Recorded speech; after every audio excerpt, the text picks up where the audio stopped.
मन में बड़ा सवाल चल रहा है कि बंगाल के अंदर 40% मुस्लिम होते हुए भी ममता बनर्जी सरकार नहीं बना पाई। 60% हिंदुओं में से 20% भी हिंदुओं को लुभा नहीं पाई, अपने पक्ष में ममता बनर्जी नहीं लेकर आ पाई और नतीजा क्या हुआ कि भारतीय जनता पार्टी आज जीत गई।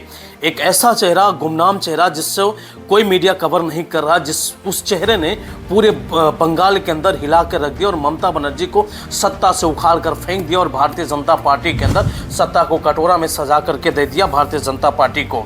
उन्हीं का साथ है। तो चलिए विस्तार से समझते हैं वो चेहरा जिसने पूरे बंगाल के अंदर, पूरी राजनीति के अंदर हिला के रख दिया, लेकिन आज वो गुमनाम है। मैं बात कर रहा हूँ हुमायूं कबीर की। होता क्या है कि 2015 के अंदर ममता बनर्जी की पार्टी टीएमसी में होता है। ममता बनर्जी से कुछ अनबन हो जाता है और वहाँ पे टीएमसी पार्टी को छोड़ करके जाते हैं भारतीय जनता पार्टी में, लेकिन आइडियोलॉजी पूरी तरीके से अलग। वो मुस्लिम वोट सिर्फ भारतीय जनता पार्टी से भी हो जाएंगे तो भी मुस्लिम वोट लोग जो हैं वो किसी भी मुस्लिम कैंडिडेट को वोट नहीं देंगे। 2019 के अंदर लोकसभा का चुनाव हुमायूं कबीर लड़ते हैं भारतीय जनता पार्टी के बैनर तले से।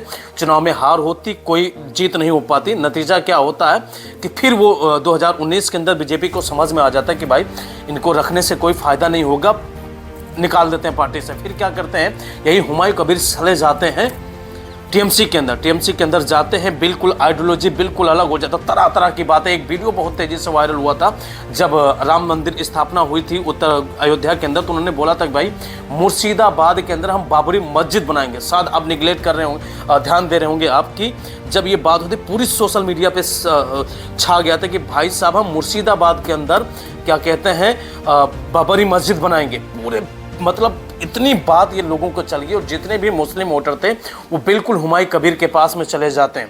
फिर क्या होता है, लगातार ये बातें बोलते हैं, फिर टीएमसी क्या करते हैं, इनको आउट कर देती है और फिर ये अपनी नई पार्टी बनाते हैं। और 2026 के अंदर भाई साहब 2026 के अंदर ये अपने कैंडिडेट को 182 सीटों पे उतारते हैं।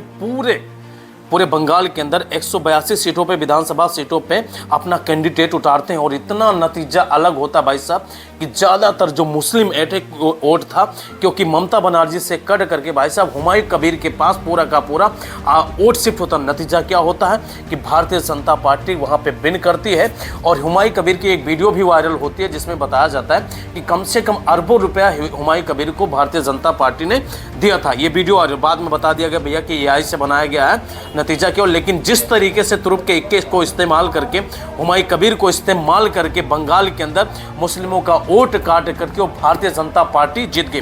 क्योंकि भारतीय जनता किसी पार्टी को छोड़ी नहीं, उसे पता हो गया था भाई साहब 2019 के अंदर कि हमसे जीतेंगे नहीं, तो कहीं ना कहीं इनको इस्तेमाल। फिर टीएमसी गए, लेकिन इन्होंने भारतीय जनता पार्टी ने इनका पूरा ध्यान हुमायूं कबीर पे था और ऐसा बयान उन्होंने बोला कि मुस्लिम पक्ष के जितने भी वोट थे हुमायूं कबीर के पास गए। नतीजा क्या हुआ, परिणाम बदला और भारतीय जनता पार्टी आज चली गई। लेकिन इस चेहरे को भूलना नहीं चाहिए, हुमायूं कबीर। और जहां जहां आप देखेंगे कहीं कहीं तो ऐसे जगह पे हो गया कि भाई टीएमसी को भी पछाड़ करके, यानी सेकंड नंबर की जो वोट परसेंटेज में पाए हैं, जो हुमायूं कबीर के पार्टी से जो कैंडिडेट खड़े हुए थे वो पाए। तो नतीजा आप समझ सकते क्या हो गया। तो क्योंकि ममता बनर्जी के बहुत सारे वोट को हुमायूं कबीर ने काटा, नतीजा हुआ भारतीय जनता पार्टी जीत गई। बाकी विश्लेषण कैसा लगा अपना कमेंट बॉक्स में अपनी राय जरूर दीजिएगा।